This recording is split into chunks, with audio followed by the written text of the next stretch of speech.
All right, good morning, everyone.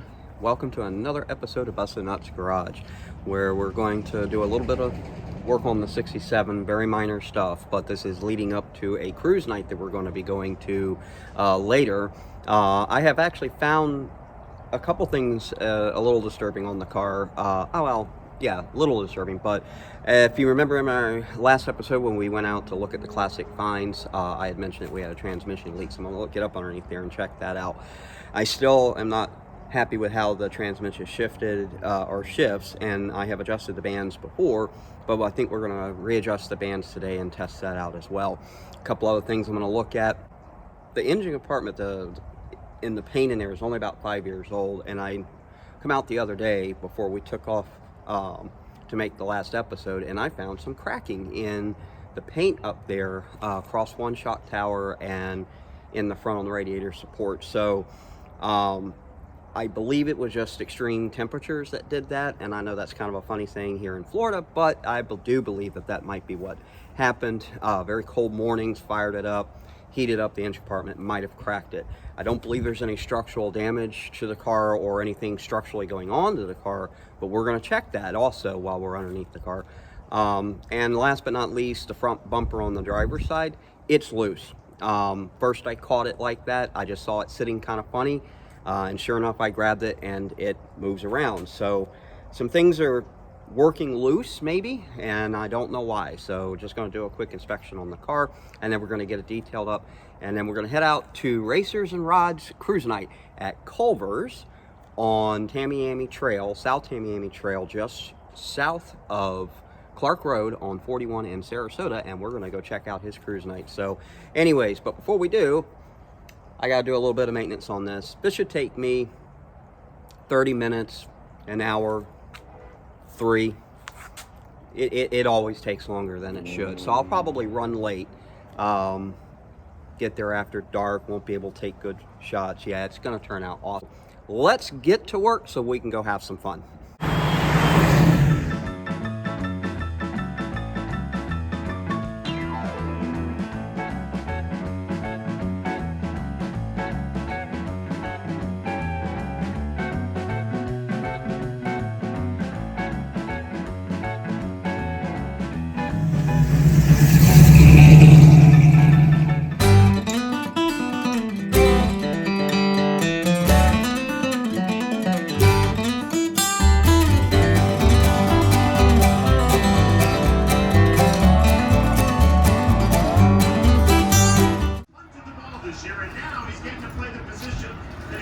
Do me a favor, if you see this thing fall on me, call 911 for me, please. Try to keep this elevated enough that they can drag me out from underneath it.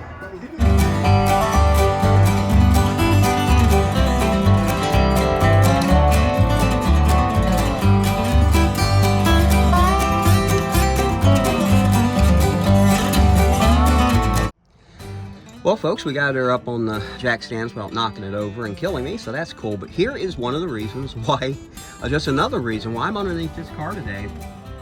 There's some rear end fluid leakage.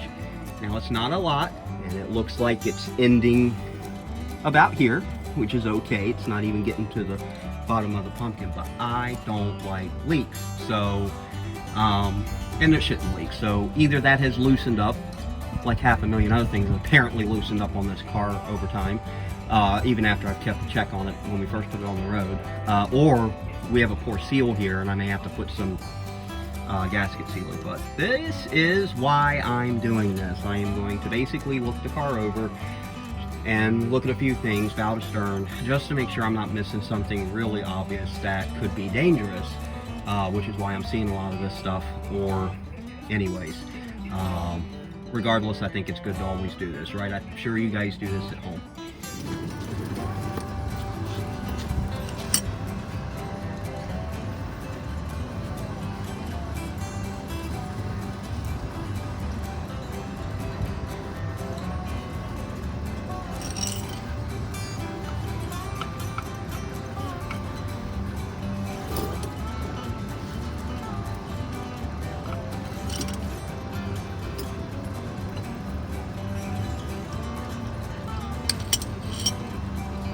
Alright, so we tightened that up just a little bit. Hopefully that'll stop leaking. We know it's not low. I mean, know that the fluid splashes around as the gears go through, but it's leaking back here. That's kind of a good sign it's not up. So I tighten it. It's already tight, pretty good. So I just gave it a little extra. We'll see if it weeps. If it does, then I will take it back out later, do some RTV on it, put it back on there, and that'll stop that. I knew I could smell rear end fluid when I'd walk in the garage or past the car. I was a little worried it was on the ends, although it is a little wet over here, and I do believe that is rear end fluid. I put new seals on it, and even though I tightened them up, put RTV, I can still smell a little fluid long before I found that. So I still think that the axle housing at the end are leaking at the flanges. I should say weeping, because they're not dripping, but it's just got a slight wet. So, and I know that that's not brake fluid. I've already checked that. So anyways, on to the transmission. So this leak is, there's a line that goes in here, and then there's a line that comes in up here. And I'm just going to check the tightness on that. I don't really think it's these lines. I do believe it's the gasket, both the oil and the transmission pan gaskets. The reason why I say I don't think it's really these lines is because this wetness is not only on the exhaust, but it's also up here on the starter and on the bottom back side of the oil pan. So pretty sure it's self-explanatory that the pan gaskets themselves are leaking. Now I've got those ordered, pan gaskets, filters for both the trans and the engine, type F fluid, 8 quarts, is what the trans takes, and then I've got a 5 quart 1030 for the 302 because that's what that takes. And I'm also going to probably reinforce these with some Right Stuff, Permatex Right Stuff gasket maker, because it's pretty much made for everything. It is a fast setting for fast servicing, and so I'm probably going to use that when I change all these, which should be later on this week. I've got them on order. They say they'll all be arrived together by Tuesday. So anyways, check these lines, make sure they're not loose.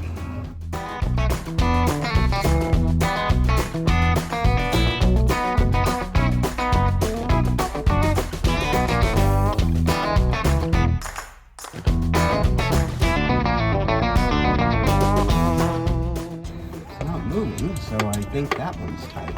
And that one doesn't look like it's leaking at all, to be honest with you. It's very dry around there, but I figured I'd go after that one. You know, because that's the easiest of the two. So why not, right? Alright, so my other one, which is way back here. Honestly, that looks a little wet, but I don't think that's from the line being loose. That does not look like that's dripping at all. I think it's fruitless to check this. Try. The only reason why I'm going to these is because I have had these loose and start weeping and dripping fluid everywhere, so I thought they were worth a shot to look at. But I am, I can't even get a wrench on. I might need to get a, but honestly, that does not even look like it's leaking. I don't think that that's the problem. This is wet, and that's our band adjustment. And even though we lock those down, I'm just wondering if those come loose. And I can't turn it by hand. Try to find the band adjustment on the other side. So I'm probably going to check that as well. I don't want to adjust those anyway. So there's a map to that. I can't recite that to you right this minute. I'm going to look it back up. But if I remember correctly, you loosen up the lockdown bolt, and then you drive in the adjuster as far as it'll go. And then I believe it is 2.5 turns out or a turn and a quarter out. And that works for both your low and high bands. And then you kind of adjust from there. Now, when I first did that, this transmission seemed to shift and kick down better, but over time it kind of went right back to where it was, which is what makes me wonder if these kind of got loose. We'll check. All right, so what we'll be adjusting here on the driver's side first is the upper bands. And I had to look them up because it's been a couple years since I've done this, and I don't work on the transmission all the time, so this stuff doesn't stick with me. So the correct adjustment is we undo the lock nut here, and we basically tighten the adjustment screw to 120 square inch torque, pounds per square inch, or 10 pounds per foot torque. Once we get it there, then we back it off 1 3/4 turns exactly for this transmission, for this 1970 C4, and then we'll walk it down. And once that's done, we'll do the other side, the lower bands. But I have to find a socket that will work on this because I do not have a square drive.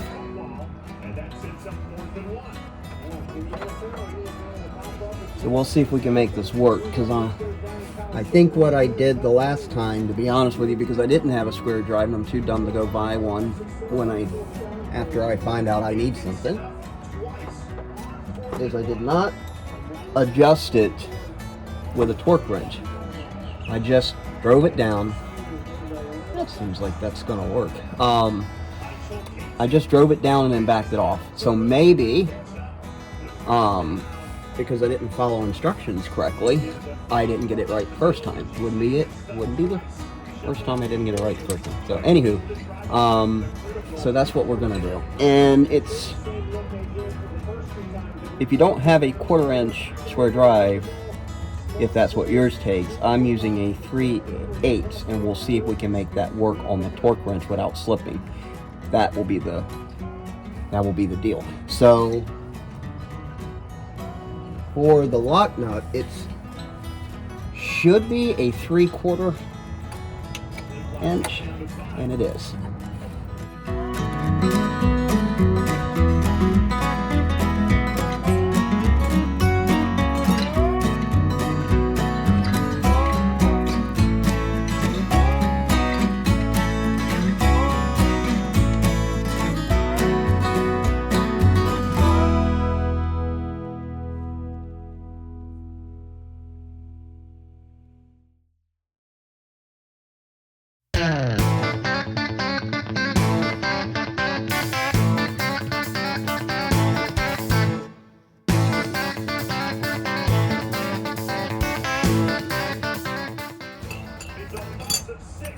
Now these do have seals. They were replaced initially when the trans was rebuilt, so my assumption is I don't need to replace them now, but you know, hey. I'm looking at trans gasket seals already, so.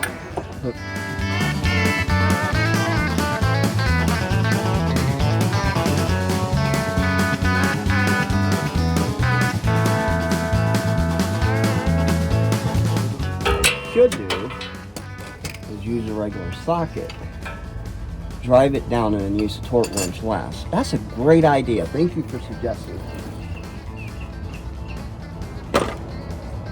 See, that's why I bring you guys along with me, because you're smarter than I am.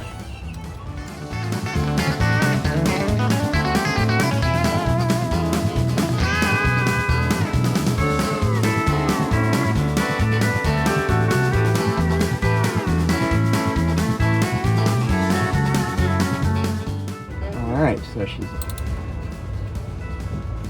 Alright, so I'm going to stop there.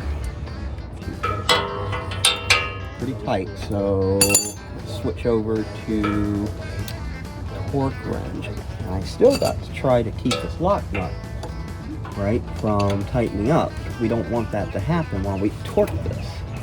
We're only at 20 pounds inch for torque.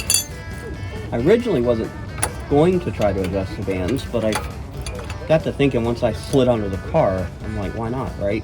Or started to think about sliding under the car before I come out this morning. I'm like, well, I'm already going to be there, might as well. All right, I have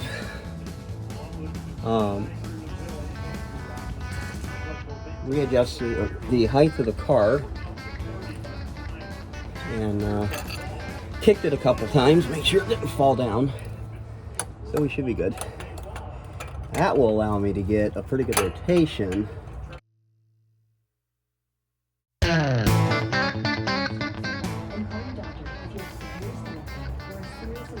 Okay, I'm at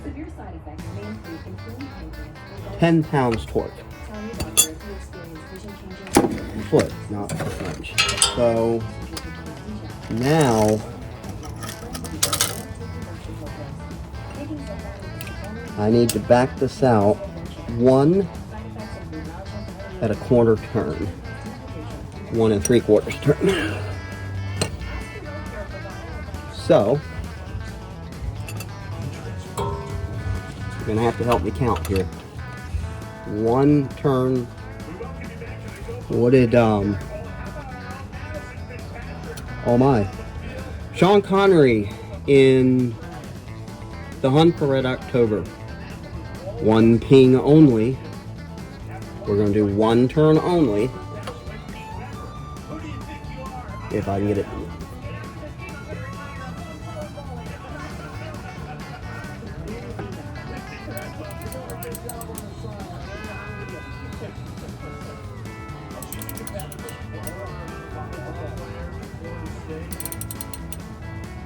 So there's 1. Now we're going to do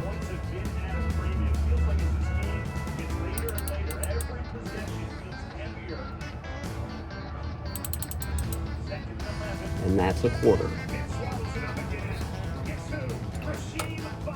Or 3/4, I should say. I don't know why I keep saying a quarter.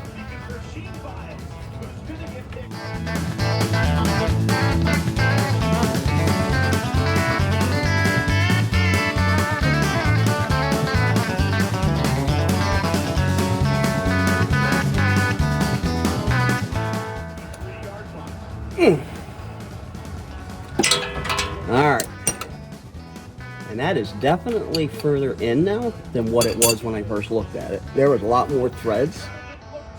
So if nothing else,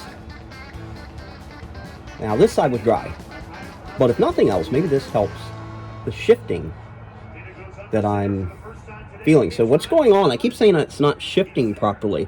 I'll explain this. Hi there. So I'll explain this. So it's got a shift kit in it, right? A 3-speed automatic. Nothing fancy. So, and I've adjusted the kickdown several times. So the original problem was I wasn't getting hardly any kickdown, even after doing the adjustments on the kickdown lever and cable. And then we were here, and you'll see this in a future episode. We were here and somebody said, "Hey, what are those for?" None of us, and there were several experts in the garage with me, thought to check the band adjustments because we just assumed, and we all know what assume does, that the trans shop that did the rebuild adjusted them. We get underneath the car and nope. Upper and lower band adjustments loose as a goose. Wonderful. I've been driving the car for months like that. So we did the adjustments, and what I was experiencing was a 1-2 shift, but as soon as I'd hit 2, second gear go right to third. It's like 1, 2, 3, and it was just driving me up a wall. It's not how it goes. Even when you kick down, that's how it would do. So we got the kick down working pretty good. We had the shifting actually working better. It was still a real quick 2-3 shift. Now maybe there's something with this shift kit they put in there, because quite honestly, I need to go look at the receipt. I do not know what shift kit is in this transmission, and that's irresponsible of me. I should know exactly what's in this trans, and I don't. Forgot to ask when we went to pick it up. I did ask for a shift kit. I did not specify a brand. I leaned on them to make that recommendation because I'm not a transmission expert. Yet here I am, under the car. Anyways, I need to find out what shift kit is in here. That might tell me why some things are happening the way they are. Anywho, it seemed to do better, and then over time, I've lost the kick down again. I've readjusted the cable a little bit, and I'm back to the 1, 2, 3. I mean, it just, yeah. So maybe I had the bands still not right the first time. Wouldn't surprise me a bit. So, okay, so that's the upper band adjustments. I'm gonna quit yammering, and we're gonna get on the passenger side. We'll do the lower band adjustment, and we'll go from there. Okay, I'm trying to get you guys in here with me where I can work on this and not knock over the camera or get it really gnarly dirty. But anyways, I don't know if you can see it, but this is the lower band adjustment. Now this one, again, torque it, loosen the outer nut, torque this down to, is that 120 inch, but I did 10 pounds per foot. It just seemed more realistic because I was cranking on it pretty good, and I don't want to cause any damage. Anyways, and then we back it off 1 turn only. 1 turn only, Mr. Wilson, whatever his name was in Red October. Anywho, a single turn only, and then hopefully this side will be adjusted. Now this is wet, so maybe this seal is leaking a little bit. I don't know. It is not the cause of all this other garbage. So, and I'll show you the leak. I'll show you what it looks like underneath here shortly. Anyways, let's get to it on this one. And I can't get it to move. Wow. Okay. Ow. My elbow. Laceration. Medic. Corman.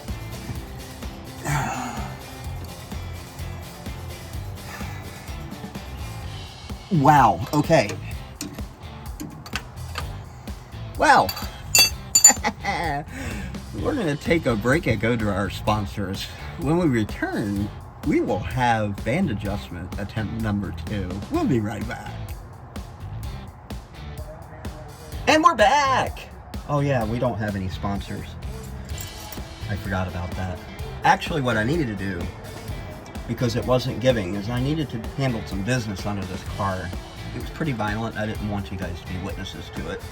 You know, hate for you to have to take the stand on my account. Anyways, got it loose. I basically used a pair of vice grips and got a hold of that lock nut, and after a couple of attempts it actually fell off. I thought I was rounding it off, but then I really got a good grip on it, got my foot on it and pushed, and all of a sudden it gave, and that's what it was. It just let loose, but it was really torqued down.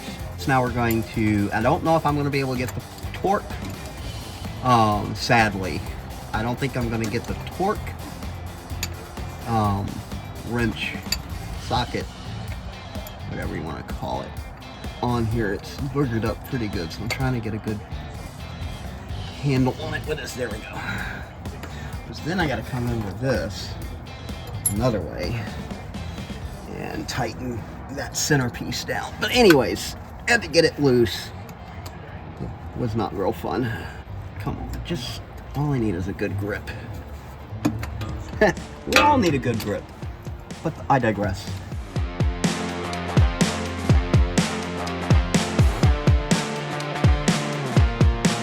If it's apparent or not, but I don't have a professional garage or a lift or all the fun tools. I have some tools, some air tools. I actually need to get new air tools. They're old and wore out. Should hit one of those holiday sales. So this is going to be interesting because I cannot get a torque wrench on this side at all. I don't have one at least that will fit. I could probably borrow one from somebody I know real close to me, but I am running out of time to get this car ready for cruise night. I still haven't checked everything I want to check, so I am just going to go by feel. Alright. Alright. There should be a nice dent into the hand now.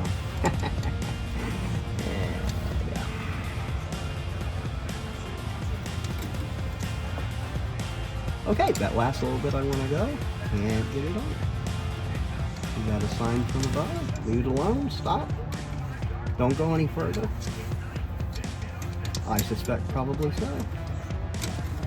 Yep, now I have, interestingly enough, no longer fit the wrench on it. Now that's weird. There we go. Alright, so now holding that, I need to come out 3 turns, by the way. I re-looked it up. I don't know where I got 1 turn from. It is not 1 turn, it is 3 turns. So this, I got to be very careful. So, alright, so there's quarter.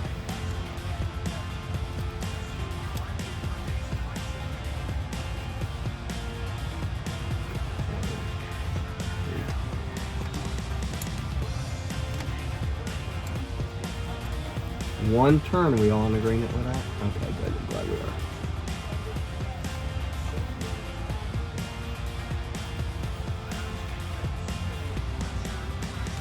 A 3. A 4. 2 turns, right? Am I counting right? 1, 3, 5. Yeah.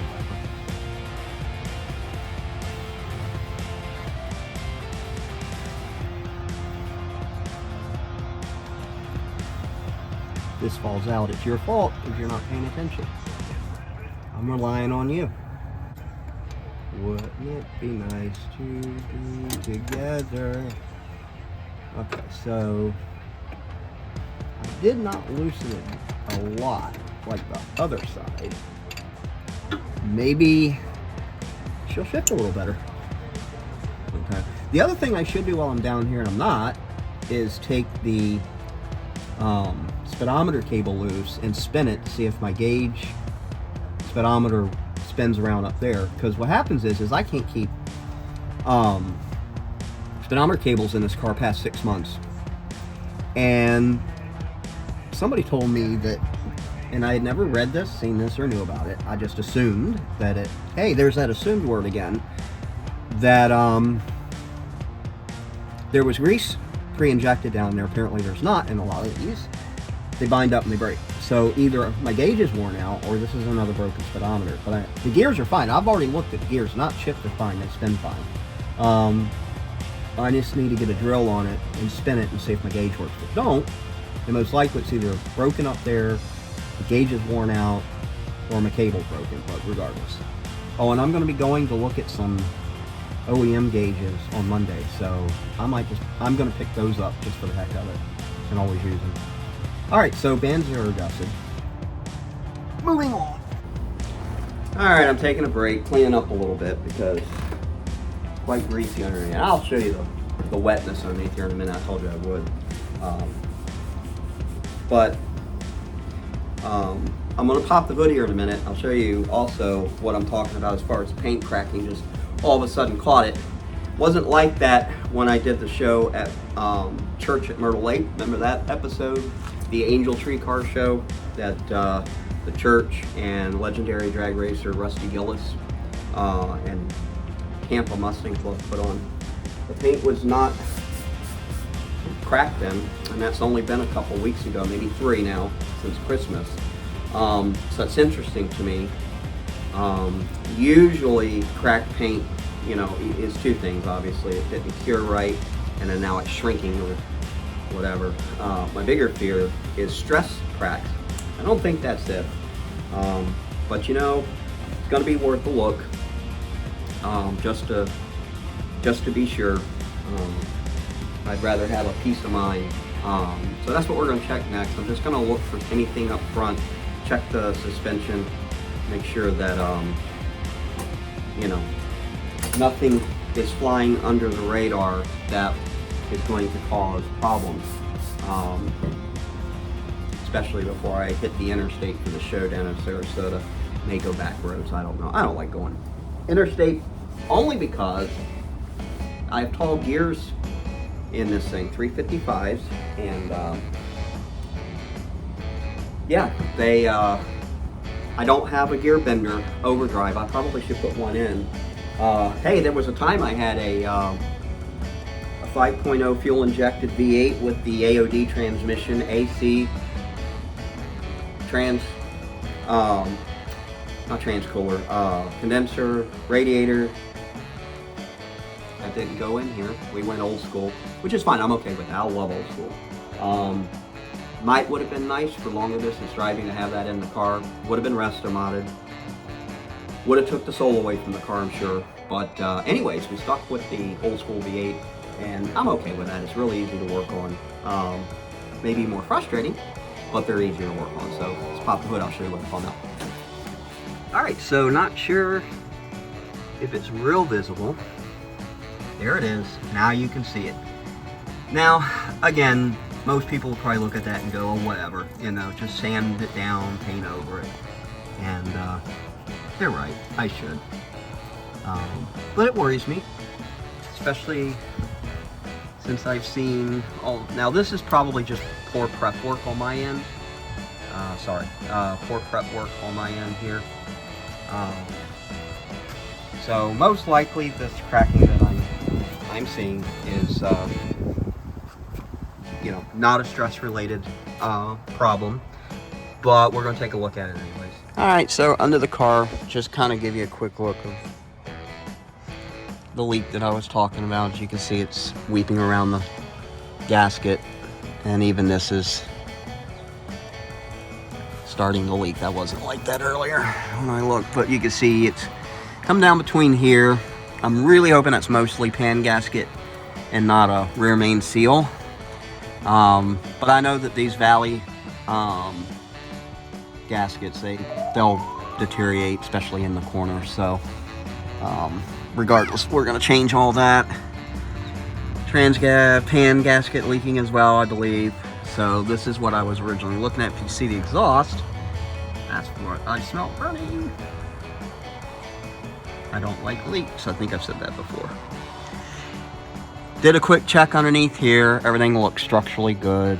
I didn't notice anything loose on the suspension or anything like that. My biggest concern was this frame right in here.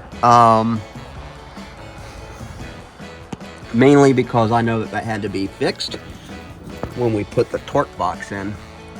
And I wanted to make sure something wasn't pulling loose there. And it doesn't appear to be. It looks all solid inside when I look. So I don't think, and I didn't think I'd find anything underneath here, but I'll continue to inspect suspension parts and stuff and just be sure. But yeah. All right. I actually, oddly enough, checked the motor mounts and they had worked loose. Suspension seems to be good, but the motor mounts, I could do several turns on all the bolts nuts, so I tightened them down. That might explain a little bit of a clunk that I would feel when I hit the accelerator a little hard, so maybe the engine was just moving just a little bit. Checked trans bolts, mount bolts, they were fine. But yeah, so that's interesting. Never hurts to go through your car once in a while. Now, one last piece. Yeah, I don't like that. It's loose. I don't know why, but we're gonna check that and get that straightened out, and then we should be ready to do a quick wipe down on the car, and then we're gonna head out to Racers and Rods Cruise In over at Culver's on South Tamiami Trail in Sarasota. The cruise night tonight is from 5 p.m. to 8 p.m. so I'd like to get over there a little early. So I'm running out of time, so I need to get this done and get going. Alright, well, I got cleaned up, the car is cleaned up, and Brandon Jennings and I, he's behind me in the SN95 Cobra. We're fixing to head out down to Sarasota to Culver's Cruise In. I was just about to make the recording when all of a sudden the car just had zero power, like it had no go at all. So I'm really hoping that my readjustments on the shift bands didn't make the transmission too far out of whack. I guess we're going to find out. Hopefully we don't burn it up. I thought I was trying to improve it, but I may have made it worse. We'll see. All right, here we go.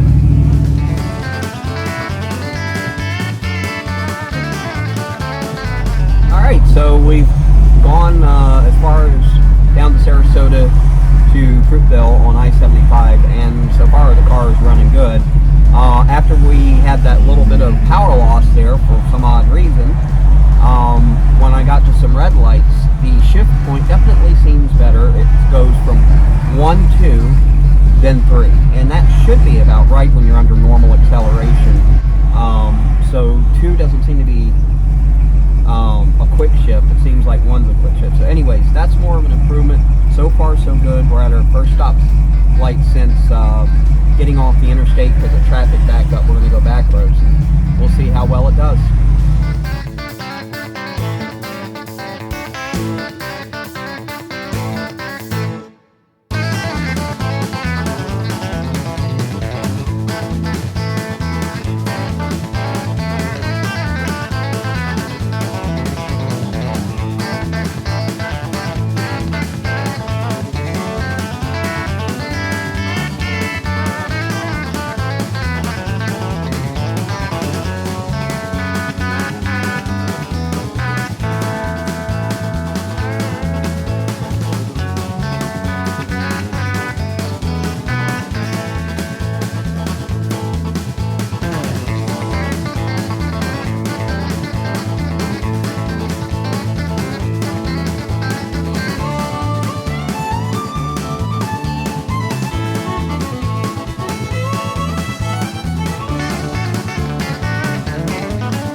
All right, folks, we made it down here to Culver's in Sarasota. It's the South Tamiami Trail. We're here with Brandon Dennings. He's come down with us. You might know him if you follow on Instagram, right? You are Instagram. SN95 Snake. I just started one, so. Yep, so go check him out. He does a lot of cool videos with his SN95 Cobra, which is right here.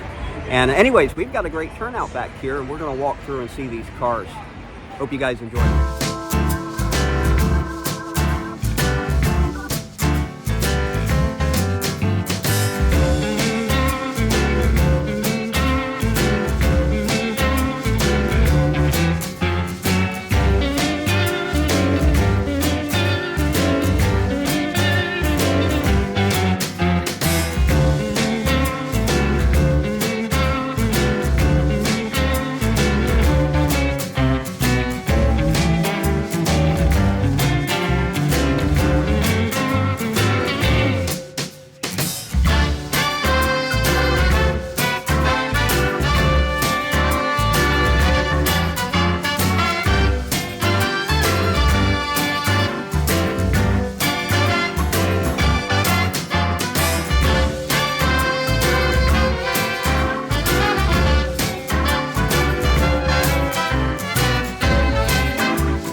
right, here we are. Here's Jim. We're from here. Racers and Rods here at Culver's in South Tamiami Trail, Sarasota. Jim, great turnout. Thank you for doing this for us. Yeah, appreciate it. You know, it seems like the places that have the larger parking lots have the least attendance. And of course, this place we can put 40, 45 cars in here, and I'm sure we have well over 60 right now. We're maxed We're out. just putting them everywhere we can. So, you know, hey, we do what we can, but this is a great place. We love Culver's. We love everybody that comes out. This is a great place. We'll definitely be, we'll be back here 4th Saturday of the month, every month. Awesome. They are a great company. We love Culver's. Absolutely, absolutely. Thank you, Jim. Thank you. Thanks for watching.